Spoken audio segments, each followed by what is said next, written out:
Good morning all of you. मैं Bhushan sir from संपूर्ण बिहार में उम्मीद करता हूँ आप लोग बिल्कुल अच्छे होंगे, स्वस्थ होंगे, तंदुरुस्त होंगे। मैं आप लोगों के बीच आज ये बहुत महत्वपूर्ण एक टॉपिक लेकर आए हूँ। जो इस टॉपिक का नाम है श्वसन तंत्र।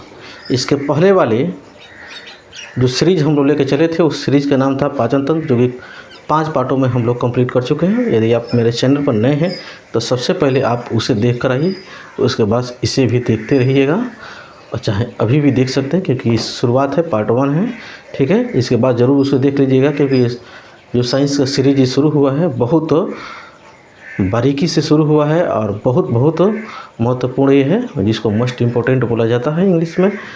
तो देखिए, जो हम लोग श्वसन करते हैं नहीं, तो श्वसन के दौरान जो हमारे शरीर का जो अंग भाग लेती है उसी को सामूहिक रूप से हम लोग क्या कहते हैं, श्वसन तंत्र कहते हैं। क्या कहते हैं? श्वसन तंत्र।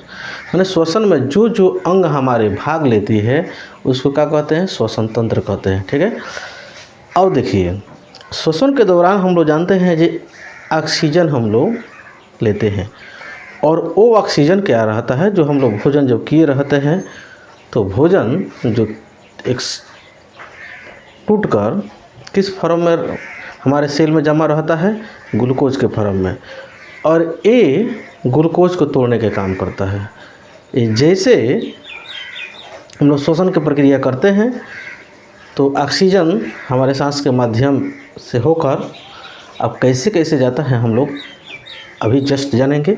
इतना ही आप समझिए, जैसे हम लोग श्वसन करते हैं तो ऑक्सीजन हमारे कोशिका तक पहुंचती है और कोशिका तक पहुंचती है तो कोशिका में ही रहता है उपस्थित ग्लूकोज, और ग्लूकोज से क्या करती है? अभिक्रिया कर लेती है।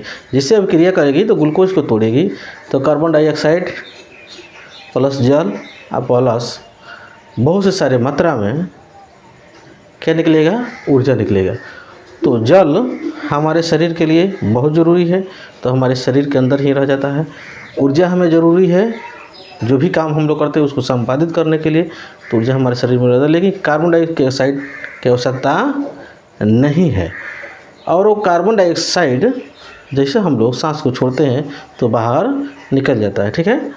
समझ में लो, ये सब लगभग में इसका समरी था। अब देखिए इधर, अब कह रहा है अंगों का वैसा समूह जो श्वसन की प्रक्रिया में भाग लेता है उनको सामूहिक रूप से हम लोग क्या कहते हैं? श्वसन कहते हैं, जो कि जब मैंने अभी आप लोगों को बताया।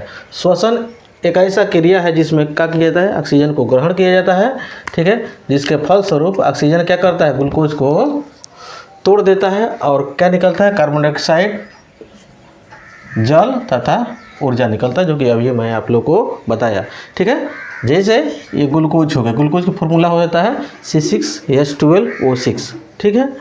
अब ये ग्लूकोज को क्या करता है? ये ऑक्सीजन तोड़ देता है। जैसे तोड़ेगा तो उसके बाद में कार्बन डाइऑक्साइड निकलेगा, जल निकलेगा और ऊर्जा निकलेगा, ठीक है। कार्बन डाइऑक्साइड का कोई हमारे शरीर में काम नहीं है, इसीलिए जैसे हम लोग सांस छोड़ते हैं तो कार्बन डाइऑक्साइड क्या हो जाता है? वो बाहर निकल जाता है, ठीक है। श्वसन की क्रिया जो होता है इसको ऑक्सीकरण अभिक्रिया बोलते हैं। क्या बोलते हैं? ऑक्सीकरण की क्रिया बोला जाता है। इसके फलस्वरूप बहुत से सारे ऊर्जा निकलती है। यही कारण है कि जो मृत जो शरीर होता है उसका शरीर क्या होता है? ठंडा होता है। ठंडा इसलिए होता है क्योंकि श्वसन की प्रक्रिया वो करता नहीं है, ठीक है। कुछ नोट निकल के हम लोग आता है, ठीक है। ये स्तनधारी जो होते हैं, स्तनधारी जो जीव होते हैं, ठीक है, उसका श्वसन का वर्ण क्या होता है? हीमोग्लोबिन होता है। क्या होता है?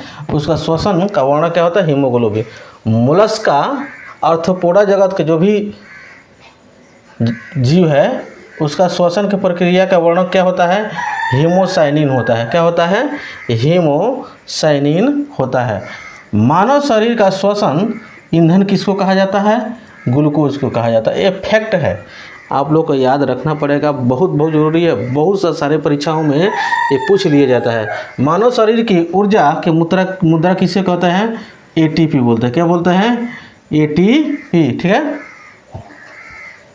एडिनो ट्राई साइन फास्फेट इसको इसका फुल फॉर्म होता है, ठीक है। श्वसन प्रक्रिया को मापने वाला यंत्र को क्या कहते हैं? स्पीरोमीटर कहते हैं। क्या बोलते हैं? स्पीरोमीटर, जिससे श्वसन की प्रक्रिया को मापा जाता है उसको क्या बोलते हैं? स्पीरोमीटर बोलते हैं। ठीक है। श्वसन प्रक्रिया को नियंत्रित करने वाला, देखिए कहने मतलब एक हमारे शरीर में जो ब्रेन होता है, वो ब्रेन में एक पार्ट होता है जिसको नाम है पोन्स बेरुलाई। क्या नाम है? पोन्स बेरुलाई, जिसे हम लोग कहकर या सोचकर श्वसन की प्रक्रिया नहीं करते हैं। ये पोन्स बेरुलाई के काम ही होता है समय समय से सांस को लेना और समय समय से सांस को छुड़वाना। ठीक है, इसका एक काम होता है। ठीक है। और उसमें दूसरा का है जो मेडुला ऑब्लोंगेटा। क्या नाम है? Medulla oblongata. और सांस तो लेना और छुड़वाना पोन्स बेरुलाई जो है एक ब्रेन का पार्ट है। जब ब्रेन चैप्टर हम पढ़ाएंगे तो आपको लोगों को बता देंगे। ठीक है, लेकिन अब इसमें अगर बताना सही नहीं है क्योंकि इस टॉपिक की कुछ अलग है। ठीक है, तो इसका काम जो इसका काम है जैसे श्वसन की प्रक्रिया कराना और छोड़ना, लेकिन इसका काम है कि कितना मात्रा में सांस अंदर जाना चाहिए और कितना मात्रा में सांस हम लोग को बाहर आना चाहिए, इस मात्रा को कंट्रोल करने का काम करता है, जिसका नाम है मेडुला ऑब्लोंगेटा। क्या नाम है? Medulla oblongata. एक शब्द निकल गया था जिसका नाम है श्वासोच्छ्वास। क्या नाम है? श्वासोच्छ्वास। श्वासोच्छ्वास का मतलब यह होता है सांस को लेना और सांस को छोड़ना, दोनों प्रक्रिया को मिलाकर क्या बोला जाता है? श्वासोच्छ्वास बोला जाता है, जिसको हम लोग इंग्लिश में ब्रीथिंग के नाम से जानते हैं। ठीक है। ये श्वासोच्छ्वास दो प्रकार के होते हैं। कितने प्रकार के होते हैं? दो प्रकार के। वो एक होता है निःश्वसन, एक होता है निःश्वसन। ध्यान से सुनिए, एक होता है निःश्वसन, एक होता है निःश्वसन। थोड़ा सा डिफरेंस होता है, उससे अच्छा होता है इंग्लिश में याद करना है। इनहेलेशन और एक्सहेलेशन। इन माने अंदर, एक्स माने बाहर। आप लोग सुने होंगे।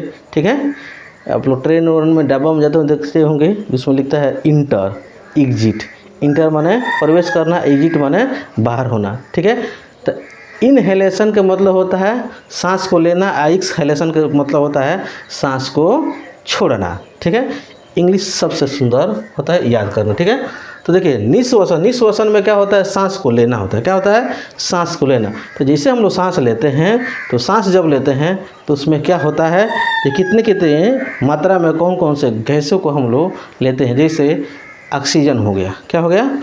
ऑक्सीजन। ऑक्सीजन के मात्रा जो होता है 21% रहता है। कितना परसेंट रहता है? 21%। और कार्बन डाइऑक्साइड की मात्रा होता है 0.03% रहता है। और नाइट्रोजन की मात्रा कितने होते हैं? कितने? 78% रहता है। कितने परसेंट रहता है? 78% रहता है। ठीक, ये था हम लोग को सांस लेने की वायु की मात्रा। लेकिन अगला हम लोग है निःश्वसन। निःश्वसन में क्या होता है? निःश्वसन में जब हम लोग सांस छोड़ते हैं, सांस छोड़ने की प्रक्रिया को क्या बोलते हैं? निःश्वसन बोला जाता है। क्या बोला जाता है? निःश्वसन बोला जाता है। और निःश्वसन में क्या होता है? जितने अमाउंट में हम लोग सांस लेते हैं, उतना ही अमाउंट में हम लोग सांस को छोड़ते भी हैं। लेकिन फ़र्क यही हो जाता है कि थोड़ा सा उनके अनुपात में परिवर्तन हो जाता है। जैसे हम लोग ऑक्सीजन लेते हैं 21%, लेकिन छोड़ते हैं यहाँ पर ले आकर 17%। कार्बन डाइऑक्साइड लेते हैं 0.03%, लेकिन छोड़ते हैं 4.6%। नाइट्रोजन जो लेते हैं 78% और छोड़ते भी हैं 78%। अब कहिएगा जो सर जी अभी तो आप बोले हैं जी कार्बन डाइऑक्साइड की कोई आवश्यकता नहीं है, और नाइट्रोजन 78% गया, 78% वापस चला है। इसका कारण यही है कि नाइट्रोजन की आवश्यकता हमारे शरीर में किसी एंगल से नहीं है। अब कहिएगा तो फिर कार्बन डाइऑक्साइड क्यों ले लेते हैं? अब वायुमंडल में बेचारा मिक्स है, कॉमन सी बात है, वायुमंडल में क्या है? मिक्स है। तो ऐसा बात थोड़ा है जो हम लोग फिल्टर मशीन हम लोग को नाक है नहीं, जब फिल्टराइड करके केवल ऑक्सीजन ले लिया। अगर शुद्ध ऑक्सीजन भी ले लेता है तो हमारे जो लंग्स होता है उसकी उतना क्षमता नहीं जो शुद्ध ऑक्सीजन को ग्रहण कर ले। शुद्ध ऑक्सीजन को ग्रहण कर ले, तुरंत फट जाएगा और हम लोग मर जाएंगे, क्योंकि ये उसी लायक इसको ढाला गया है जिस लायक हमारा पर्यावरण है, इन्वायरमेंट है, ठीक है। तो ये जाता है लेकिन ये लंग्स तक जाएगा, ठीक है। जो हीमोग्लोबिन जो होता है केवल ऑक्सीजन को लेता है, नाइट्रोजन और प्लस कार्बन डाइऑक्साइड को छोड़ देता है। जब हम लोग निःश्वसन करते हैं यानी एक्सहेलेशन करते हैं तो जो 0.03% ये कार्बन डाइऑक्साइड गया रहता है, और जो उधर से जो ग्लूकोज को टूटने के बाद से जो कार्बन डाइऑक्साइड बना रहता है वो क्या होता है, वापस आता है और नाइट्रोजन वगैरह सब बाहर निकल जाता है। मैं उम्मीद करता हूँ कि आप लोग अच्छा से समझ पा रहे होंगे मैं क्या कहना चाहता हूँ। यदि अगर लेक्चर ये मेरा कंटेंट अगर अच्छा लग रहा हो, मेरा वीडियो अच्छा लग रहा हो, तो आपसे प्लीज़ काइंडली रिक्वेस्ट है कि आप मेरे चैनल को सब्सक्राइब कर लें, अभी तक सब्सक्राइब नहीं किए हैं तो, और अभी तक मेरे वीडियो को लाइक नहीं की है, शेयर नहीं की है तो प्लीज़ कर दीजिए। और ख़ास बात यह है कि इस चैनल पर भारत के हर एक प्रतियोगी परीक्षाओं के दृष्टिकोण से मोस्ट इम्पोर्टेंट वीडियो अपलोड किया जाता है, जो कि जब आप कोई भी वीडियो मेरे उठा कर देख सकते हैं, कंटेंट में लाइएगा आपको ज़रूर समझ में आ जाएगा। इस चैनल पर लगभग मैं 250 प्लस में मैंने modern history, medieval history, physics, chemistry, biology और मैथ का भी वीडियो डाल चुका हूँ, जो कि ये आप जाकर देख सकते हैं। बहुत से सारे ऐसे शॉर्ट वीडियो मैंने डाला हूँ जो कि ये आप को एक धांसू ट्रिक के रूप में साबित होगा। आप कहीं शायद देखे भी नहीं होंगे, आप जाके देख लीजिए अगर विश्वास नहीं है तो, ठीक है। और दूसरा बात यह है कि मेरे सेम चैनल के नाम से मैं फेसबुक पेज पर भी मेरा चैनल है, वहाँ पर भी मैं सेम वीडियो अपलोड करता हूँ। अगर यहाँ पर अगर मन नहीं करता इस प्लेटफॉर्म पर देखने का तो आप वहाँ पर भी जाकर देख सकते हैं, सेम चीज़ है और वहाँ पर भी किसी प्रकार की परेशानी नहीं है, नहीं यहाँ पर है, एकदम फ्री ऑफ कॉस्ट समाज सेवा है। तो आपका यह कर्तव्य बनता है कि एक चेला और एक गुरु के बीच में रिलेशन बनाए रखने का, कि आप कम से कम मेरे चैनल को सब्सक्राइब कर लीजिए और ज़्यादा से ज़्यादा लोगों के बीच में शेयर कीजिए और इसे लाइक कीजिए। अगर नए हैं तो सबसे पहले आप जाकर मेरे प्रीवियस वीडियो को देख लीजिए। अगला बात देखिए, अब तो आप समझ गए हैं निःश्वसन क्या होता है और निःश्वसन क्या होता है। अब श्वसन, प्रमुख श्वसन अंग जो होता है, अब देखिए प्रमुख श्वसन अंग का मतलब क्या होता है। श्वसन तंत्र का वह अंग जो श्वसन प्रक्रिया में भाग लेता है वही हम लोग का क्या कहलाता है, प्रमुख श्वसन अंग कहलाता है। जैसे एक कोशिकीय जो जीव होता है ना, उसमें श्वसन अंग क्या होता है, और विसरण विधि द्वारा वो श्वसन करता है। किसके विधि द्वारा, विसरण। जो जलीय जीव होता है वो किसके द्वारा करते हैं, जो जल में रहता है वो किसके द्वारा करता है, जैसे मछली हो गया, ठीक है, मेढक भी हो गया, हाँ ठीक। जो कीट जो होता है श्वास नली, जिसको ट्रेकिया बोलते हैं, डायरेक्ट श्वास नली से ही अपना श्वसन की प्रक्रिया कर लेता है। अगला है हम लोग को एक कीट हो गया टेडपोल यानी मेढक के बच्चा होता है, वो गिल्स से करता है, ठीक है। निष्क्रिय मेढक जो होता है वो किससे करता है, त्वचा से करता है। निष्क्रिय, देखिए मेढक का सबसे बड़ा क्वालिटी यह देख लीजिए, मेढक त्वचा से भी अपना श्वसन कर सकता है, लंग्स यानी फेफड़ा से भी कर लेता है और गिल से भी कर लेता है। उसका टर्म एंड कंडीशन देख लीजिए। जब आप लोग देखते होंगे कि बहुत ऐसे मेढक है जो कि मिट्टी के अंदर रहता है, ठीक है, तो मिट्टी के बहुत से सारे गहराइयों में रहता है, ठीक है। जैसे आप बरसात के दिन में देखते होंगे जो पीला पीला कलर का जो मेढक निकलता है वो कहाँ रहता है, कहीं ऊपर थोड़ा रहता है, मिट्टी के अंदर रहता है। फिर श्वसन की प्रक्रिया किया कैसे, वो करता है श्वसन की प्रक्रिया मिट्टी के अंदर। तो मिट्टी के अंदर किससे करता है, अपना किस भाग से करता है बॉडी के, वो त्वचा से करता है। किससे करता है, त्वचा से करता है। तब कहिए मिट्टी के अंदर ऑक्सीजन कैसे, ऑक्सीजन मिट्टी के अंदर भी रहता है, ठीक है, वहाँ से वो श्वसन की प्रक्रिया कर लेता है। और गिल्स के, जब अगर वो पानी में रहता है तो किससे करता है, वो गिल्स से करता है। किससे करता है, गिल्स से करता है। अब कहिएगा कि पानी के बाहर लाइट कट गया, थोड़ा सा आप लोग इसको मैनेज कीजिएगा, थोड़ा सा और वीडियो बचा हुआ है, इसको हम अभी मैं फिनिश करता हूँ, फिर भी थोड़ा थोड़ा अभी है, रोशनी पहुँच पा रहा होगा, ठीक है। जो अगर वैसे मेढक जो अगर मैंने धरातल पर रहता है, ठीक है, भूमि पर रहता है, तो वो समझिए वो किससे करता है, वो अपना फेफड़ा से करता है। तो तीनों जगह मैंने बताइए तीनों पार्ट से वो फ्री है, कर सकते, कोई दिक्कत नहीं है। अगला बात देखिए, जो मानव जो होता है किससे करता है? फेफड़ा से करता है। किससे करता है? फेफड़ा। केंचुआ जो होता है, केंचुआ त्वचा से करता है। जीवाणु जो होता है मिसोसोम से करता है। किससे करता है? मिसोसोम। मानव श्वसन मार्ग, तो मानव श्वसन मार्ग के मतलब क्या होता है? जिस मार्ग से, यानी जिस रास्ते से सांस हमारे कहाँ तक पहुँचता है, ओ सेल तक पहुँचता है, उसी को क्या बोला जाता है? मानव श्वसन मार्ग बोला जाता है। जैसे देखिए कौन कौन से मार्ग में कौन कौन सी चीज़ है।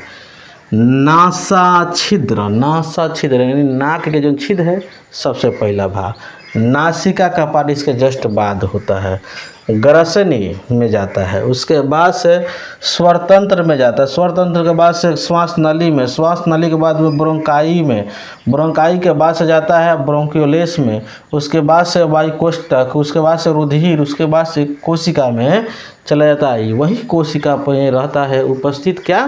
ग्लूकोज, और वहीं पे ये ग्लूकोज से ये ऑक्सीजन अभिक्रिया करके ग्लूकोज को क्या करता है? ब्रेक डाउन कर देता है। अब कहिएगा सर इतना हो गया, अभी तो नाम रख दिए।